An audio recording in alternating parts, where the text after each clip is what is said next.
Nous sommes toujours confrontés à des discriminations à l'emploi liées au territoire qui ne peuvent pas nous laisser en fait indifférents.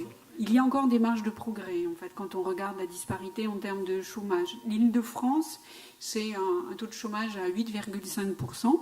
Mais quand vous résidez en Seine-Saint-Denis, le taux de chômage, il est de 12,6%. On a cherché à creuser par rapport en fait à la dernière expérience de discrimination. On leur a demandé en fait les conséquences de ces expériences. Donc sur le projet professionnel, ce qui est vraiment ressorti, c'est soit des stratégies de contournement, avec majoritairement pour 40%, j'envisage de partir à l'étranger. J'ai mobilisé mon réseau pour certains, je me tourne vers l'entrepreneuriat, mais ça c'est vraiment des solutions plus faibles. Ou alors c'est vraiment le déclassement. J'ai accepté un emploi inférieur à ma qualification, j'ai accepté un emploi précaire, j'ai abandonné mon projet professionnel, j'ai accepté un salaire plus bas. Ce droit des discriminations, vous le savez, il ne s'applique pas spontanément. Il ne s'applique pas spontanément et donc il a besoin d'être mobilisé. Il a besoin d'être mobilisé par des acteurs. Nous avons des engagements négociés avec les partenaires sociaux parce que voilà, il y a une chose qui est véritablement importante, c'est d'inscrire la politique diversité dans un dialogue social constructif. Les délégués du personnel disposent d'un droit d'alerte contre les discriminations. Donc l'étape d'après, et c'est pour ça que l'intervention précédente nous a particulièrement intéressés, c'est de signer un accord véritablement sur la promotion de la diversité. Notamment sur l'année dernière, nous avons signé 2 accords déjà avec la direction. L'accord sur intergénérationnel, sur l'insertion des jeunes et des conditions de maintien dans l'emploi des seniors. Sur l'égalité professionnelle homme-femme, et il est prévu pour l'année prochaine une négociation sur un accord sur la diversité des origines.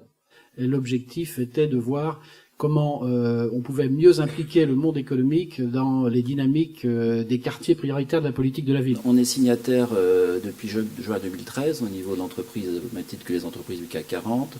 On a également une convention, puisque notre président Jérôme Estrella est également président de FAS, une convention spécifique entre le ministre délégué de l'époque et FAS.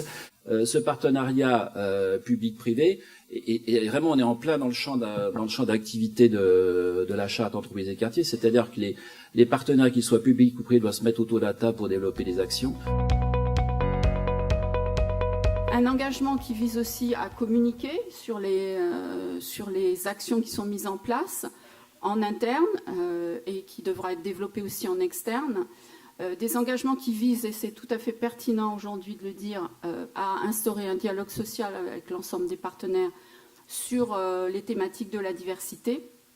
Bien sûr, à faire du reporting et notamment à utiliser le rapport annuel, puisque à l'époque, c'était essentiellement cet outil qui était utilisé.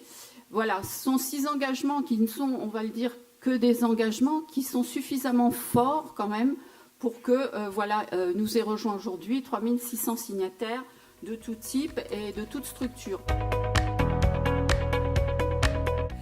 C'est un chemin qui avance d'autant plus que le CREFOP, qui maintenant fonctionne depuis un temps certain, on est sur une instance quadripartite qui fonctionne, a décidé en fait en septembre de ne plus traiter la question en fait de la discrimination sur une commission ad hoc, mais de la mettre de manière transversale sur l'ensemble des commissions. L'idée, c'est bien de montrer que c'est un problème de tous les jours, c'est une question de tous les jours qui implique des moyens, en tout cas, d'action de tous les jours. Le sujet des labels diversité est productif, puisqu'on a plus de 300 entreprises, ou en tout cas structures publiques ou privées qui s'y sont engagées. C'est tout près de 850 000 personnes qui peuvent en bénéficier en fait, en Île-de-France, en fait, dans leur structure d'emploi.